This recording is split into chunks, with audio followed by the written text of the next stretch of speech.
Fala, meu povo, professor Marcos Paulo Araújo na área. Se derrubar é pênalti. Vamos lá para mais uma aula de Direito Processual Civil, Teoria Geral do Processo, é a nossa disciplina, e falaremos nessa aula de hoje aqui sobre o princípio da igualdade processual, que tem previsão dentro do Código de Processo Civil, lá no artigo 7º do CPC. Veja comigo então na tela. Princípio da igualdade processual, nós temos aqui, previsão artigo 7º do CPC, é assegurada às partes a paridade de tratamento em relação ao exercício de direitos e faculdades processuais, aos meios de defesa, aos ônus, aos deveres e à aplicação de sanções processuais, competindo ao juiz zelar pelo efetivo contraditório. Existe, portanto, uma relação direta com o artigo 5º caput da Constituição Federal. Então vejam, o princípio da igualdade processual nada mais é do que o princípio da isonomia. Tanto é que no slide que eu acabei de colocar para vocês, menciona o artigo 5º, da Constituição Federal de 1988.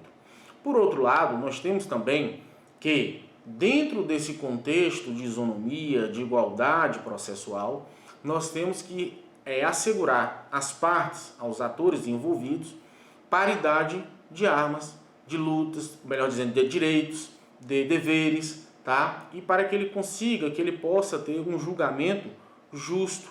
Quem é que vai proferir esse julgamento? O juiz. Então, o juiz, nesse contexto aqui, ele é o responsável pela condução, digamos assim, deste processo, e as partes são atores envolvidas. As partes é quem irão falar, a outra reagir, estabelecer esse contraditório e, ao final, ter um julgamento aí do seu processo, ok? Tranquilo? Pois bem, essa igualdade, por sua vez, ela pode ser dividida em uma igualdade formal, e material ou substancial. Então, portanto, a igualdade ela é formal ou igualdade material ou substancial. O que é a igualdade formal, então? A igualdade formal processual refere-se à ideia de que todos devem ser tratados da mesma maneira, ou seja, dentro do processo, todo mundo é tratado de forma idêntica, de forma igualitária, sem distinção, quer seja no que diz respeito aos direitos, quer seja no que diz respeito aos deveres. Então, há um tratamento isonômico, igualitário. Isso nós chamamos de igualdade o quê? De igualdade formal, porque está dentro do processo, é estabelecida uma forma, ok? Por outro lado, existe também a igualdade material, que é um pouco diferente da igualdade formal. A igualdade material ou substancial, ela prima ou ela reconhece essa igualdade, sim. Porém, ela ao mesmo tempo reconhece que nem sempre as pessoas se encontram em condições de igualdade. Ou seja, tratar de forma desigual aqueles que são desiguais e na medida da sua desigualdade. Isso também é o que nós chamamos de princípio da isonomia. Porque eu não posso tratar, a exemplo, vamos levar aqui para o Código de Defesa do Consumidor, o consumidor, que é a parte hipossuficiente, vulnerável do processo, da mesma forma que eu dou um tratamento ao banco, que tem toda uma estrutura jurídica, que tem todo um aparato administrativo. Então, eu tenho que tratar de forma desigual aqueles que são desiguais na medida da sua desigualdade. E é aí que passa a surgir, então, alguns institutos que venham a, digamos assim, a equilibrar essa balança, tá certo? Então, a igualdade formal é aquela estabelecida dentro do processo, a igualdade formal estabelecida dentro do processo e que reconhece direitos e deveres às partes de forma igualitária. Por outro lado, a igualdade material ou substancial, essa igualdade é justamente que vai conceder um tratamento desigual às partes que encontram-se em posições desiguais. Tudo bem? Sigamos então em frente. Princípio da dignidade da pessoa humana tem previsão lá no artigo 8º do CPC e diz o seguinte: deve o órgão julgador que, ao aplicar o ordenamento jurídico, atenda aos fins sociais e às exigências do bem comum, resguardando e promovendo a dignidade da pessoa humana e observando a proporcionalidade, aqui é um outro princípio, ó, a proporcionalidade, tá certo? A razoabilidade, a legalidade, a publicidade e a eficiência. Então, portanto, para a gente alcançar esse princípio da dignidade da pessoa humana, nós temos aqui outros subprincípios. Eu não vou dizer subprincípio, mas princípios que estão inseridos nesse contexto, o famoso LIMP, né, que é legalidade, impessoalidade, moralidade, publicidade e eficiência. Esses princípios também eles estão elencados no artigo 37 da Constituição da República Federativa do Brasil de 1988, ok? É o famoso LIMP. Então, o juiz ou o órgão julgador, ele deve, né, para se alcançar aqui, ou atender os fins sociais, as exigências, né, do bem comum, respeitando ou primando pela dignidade da pessoa humana, ele deverá também observar esses outros princípios, né, proporcionalidade, razoabilidade, legalidade, publicidade, eficiência. É óbvio que o princípio da proporcionalidade, como eu falei aqui, ó, ele não se encontra aqui no LIMP, aqui do P é de publicidade, porque são princípios aplicáveis, né, à administração pública. Nesse caso aqui que nós estamos falando do princípio da dignidade, é o da proporcionalidade. Então quer dizer que também o juiz ele não vai se atentar ao princípio da publicidade quando ele estiver buscando ou primando pelo princípio da dignidade da pessoa humana dentro de um contexto processual, Marcos? Vai. É dever do juiz, né, primar pela aplicabilidade de todos os princípios. A dignidade da pessoa humana é um dos fundamentos da República e tem previsão no artigo 1º, inciso 3º da Constituição Federal de 1988. Contudo, o CPC foi além do texto constitucional a utilizar-se dos verbos resguardar e, ao mesmo tempo, promover. Como assim que ele foi além? Essa dupla exigência está na esteira do que defende a doutrina sobre o assunto, no sentido de que a dignidade da pessoa humana garante ao indivíduo que, de um lado, o Estado não viole e, de outro lado, o Estado promova e efetive. Então, portanto, o Estado, quando ele fala em resguardar esse princípio, ele já vai direcionado aqui ao resguardar, ao mesmo tempo, em não violar o princípio da dignidade da pessoa humana. E, por outro lado, ele vai promover, né, para que o Estado, promovendo e efetivando esse princípio, para que o administrado não sofra qualquer consequências em detrimento, digamos assim, ou qualquer prejuízo, melhor dizendo, né, que venha a causar prejuízo à sua dignidade enquanto ser humano. Então o Estado vai resguardar, ele não vai violar o princípio e, ao mesmo tempo, ele vai promover no sentido de realizar políticas públicas, o que quer que seja, para que possa, é claro, garantir a dignidade da pessoa humana, conforme previsto no artigo 1º do inciso 3º do Código de Processo Civil. Beleza? Tranquilo? Falando sobre proporcionalidade, nós temos aqui, existem 3 planos ou aspectos, né, sobre a proporcionalidade, que a caracterizam, essa proporcionalidade. O primeiro plano, ou o primeiro aspecto, é o da adequação. O segundo é o da necessidade e o terceiro é o da ponderação. Então, portanto, o princípio da proporcionalidade, ele vai, né, dentro dessa perspectiva, dentre esses 3 planos aqui, verificar se o meio que está sendo utilizado alcançará a finalidade, ou seja, dentro da proporcionalidade, o meio que ele está sendo utilizado, ele é proporcional, ele vai alcançar o que se quer de fato, e aí nós estamos falando, né, justamente da adequação do meio utilizado para se alcançar o fim que se deseja. Então, portanto, nós estamos falando do princípio da proporcionalidade, desmembrando entre 3 subprincípios ou 3 itens ou 3 vetores, né? O primeiro dele, como a gente viu, é o da adequação. Os atos praticados eles têm que estar de forma adequada a se alcançar a finalidade. O segundo, no caso aqui, é a necessidade. Verificar-se entre os meios possíveis a serem empregados, o escolhido é o menos oneroso às partes, né? Tanto é que isso aqui a gente aplica também no processo da execução. Os meios da execução eles têm que ser o menos oneroso possível, né? Para que não estagne a pessoa, porque a gente sabe que em determinadas situações, por exemplo, o processo ele pode inviabilizar aí um outro princípio, né? Que seria o da dignidade da pessoa humana. Por exemplo, né? Não vamos adentrar muito, mas só para justificar. Digamos que a pessoa seja condenada a pagar alimentos. É devido? É sim, deve pagar, deve. Mas, digamos que o valor dos alimentos fixados aí supera ou se aproxime de 70%, 80% da renda do salário de uma pessoa, do pai. Esse pai, consequentemente, ele estará, né, comprometida a sua renda, comprometida aí a sua dignidade. Ele tem o dever de pagar? Tem, mas também não pode ser de forma tão onerosa e tão extrema, né? Possibilidades, necessidade, barra possibilidades. Necessidade atendendo quem de fato necessita e dentro das possibilidades de quem vai pagar os alimentos, ok? Então, portanto, é justamente dentro dessa perspectiva aqui que a gente tem que verificar o quê? O meio menos oneroso, né? Para que seja resguardado aí, digamos assim, a dignidade da pessoa humana.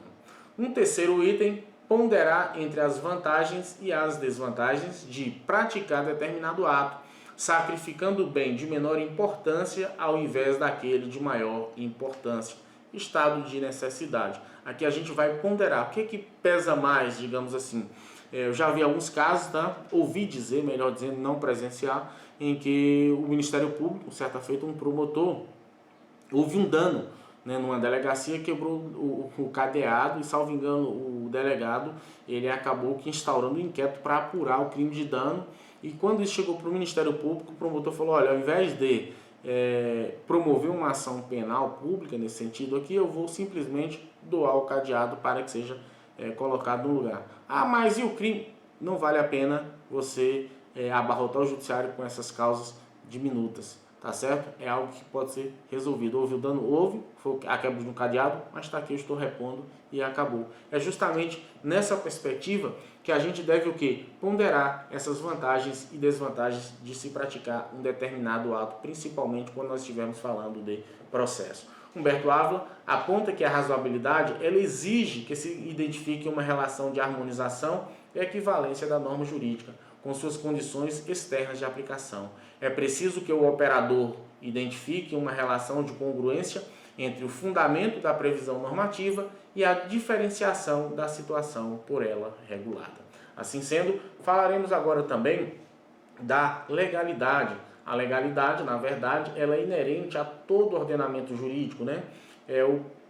Para mim, a meu ver, é o principal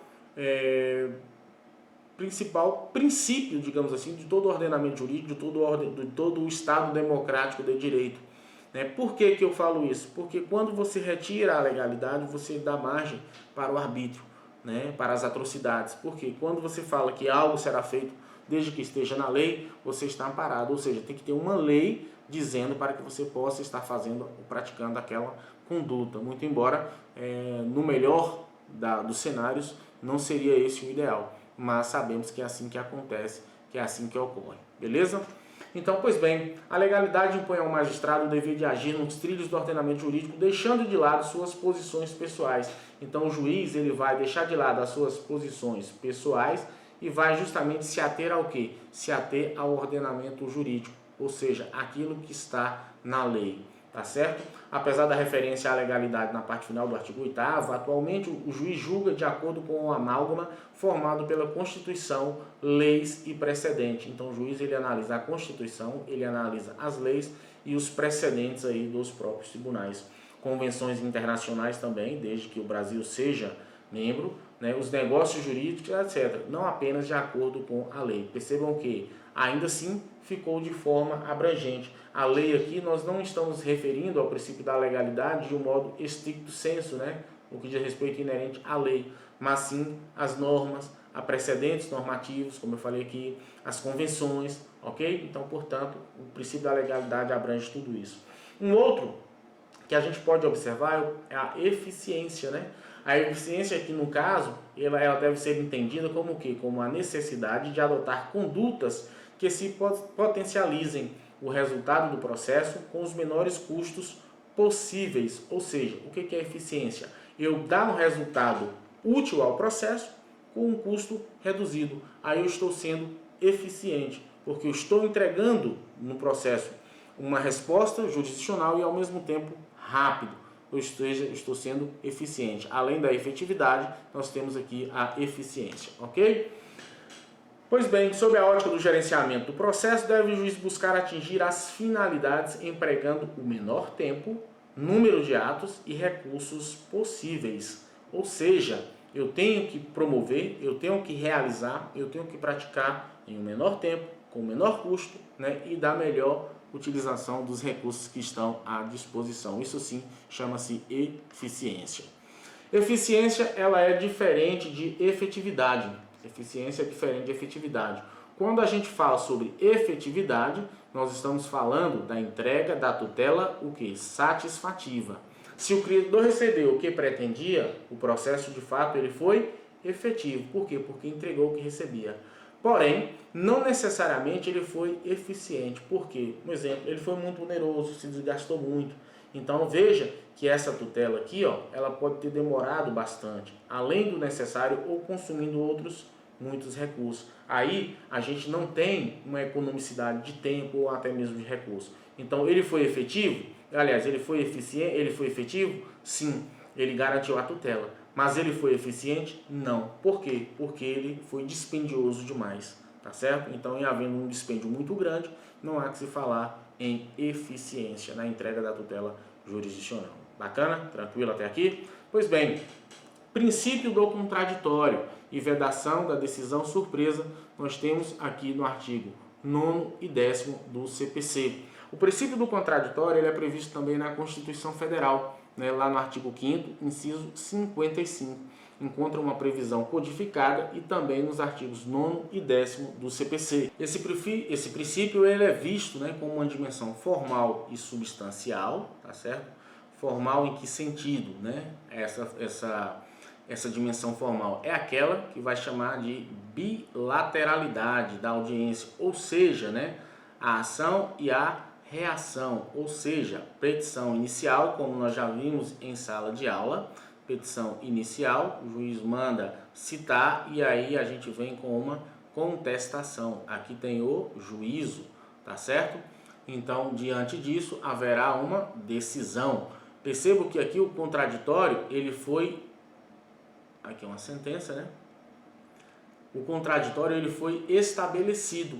Então, nós temos essa bilateralidade na audiência, em termos de ação e reação. Então, as partes, elas devem ser informadas, devidamente informadas, acerca dos atos processuais, ou seja, as partes têm que tomar conhecimento, além de ter a oportunidade de reagir a elas. Cito como exemplo aqui, já falei, o que acontece? Um determinado processo em que o juiz determinou que fosse expedida uma requisição de pequeno valor e a secretaria, por sua vez, expediu um ofício precatório. Houve um erro? Sim, houve um erro. Porém, o ato em si, ele estava até correto por conta dos valores, o ato da secretaria, mas contrariou a decisão judicial. Então, para que houvesse aquela mudança, né, desse comportamento, ainda que seja por parte da secretaria, o juiz ele deveria oportunizar a parte ou as partes para se manifestarem se haveria ou não a necessidade de renúncia, porque isso vai ter interferência em quê? Na morosidade do processo, na eficiência da entrega da tutela jurisdicional. Então veja que nesse caso, como houve uma decisão contrária, então portanto aí havia a necessidade de se evitar essa surpresa e uma péssima surpresa. Então é justamente nesse sentido que a gente aplica aqui, né, a oportunidade de se discutir, para que não seja pego de surpresa, né, para que não cause nenhuma surpresa alheia. Então, porém, a chamada concepção desse princípio não basta informar e permitir a reação, mas exigir que essa reação tenha real poder de influência. Aqui nós já fugimos, né, da dimensão formal e já entramos na dimensão substancial, que é essa dimensão substancial que faz no sentido de que as partes possam, através dos seus atos, influenciar no livre convencimento ou na formação do convencimento do juiz. né, é o que chamamos de contraditório substancial, em que a parte pode, através dos seus atos, da sua fala, interferir ou ajudar, digamos assim, contribuir, né, melhor dizendo, contribuir para a formação do livre convencimento do magistrado ou da magistrada. Ok? Tranquilo? Pois bem, modernamente o contraditório ele é formado por 3 elementos. O primeiro elemento que forma esse contraditório, que a gente pode ver aqui, ó, é o elemento da informação, poder de reação, como nós já vimos, e poder de influência. Aqui o poder de reação, como a gente viu, está limitado ao contraditório, como a gente viu aqui, ó, a dimensão formal. Já o da influência vai estar, como a gente viu, no que diz respeito aqui ao poder de influência, ao contraditório substancial, né, que é esse contraditório que ele vai ter a possibilidade de intervir ou de influenciar no julgamento, ou melhor dizendo, no livre convencimento do magistrado. Os 2 primeiros são chamados de dimensão formal do contraditório, enquanto que o terceiro é denominado de dimensão substancial. Já coloquei aqui para vocês de forma detalhada. Dos conteúdos formal e substancial do contraditório decorre a regra de que o juiz ele não pode prolatar qualquer decisão que possa surpreender as partes. Princípio da não surpresa. A decisão não deve surpreender. A gente sabe que existem algumas determinadas ocasiões que sim, que há uma decisão surpresa, né, como por exemplo na tutela de urgência sem ouvir a outra parte, a depender do contexto. Mas a regra é que a decisão não seja uma decisão surpresa, tá certo?